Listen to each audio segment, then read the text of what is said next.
ba na so yanzu gashi gidajen iri ne Allah ya sa mai dan maiko ne ba na so in je ɗiba kashin nan in je mai bala'in ɗoyin nan don kuwa yanzu yamma da gari ne wani ɗiba kashi tashi a ɗoyi turare na irin na kutaren nan da ringa buɗaɗa shi gabaci ɗaya ni bai min abin da nake so ba bara amma ne salamu alaikum salamu alaikum wa alaikum salam wa alaikum waye wannan me kwata ba ne kai ya tarafka sallama oke kai ne sai da ka karko barka da asuba mun kwan lafiya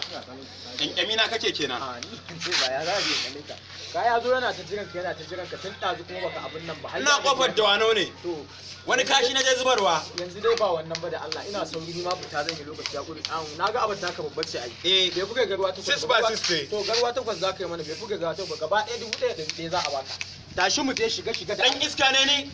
can waje ta shayar ni da Allah ka irin kashinku ya fi ɗoyi mu din suwaye da kashin mu ya fi ɗoyi iskanci za ka yi mutane kai talakawa na gidan masu kuɗi suna cin sufurin girais nan kuma muna da cin cobe da kokoko tashi mu je to kala mun ta hakan haka za a baka to ba zan yi ba ka kwashe da kanka mana a'a kai zo ka dau abin ka zo ka dau kai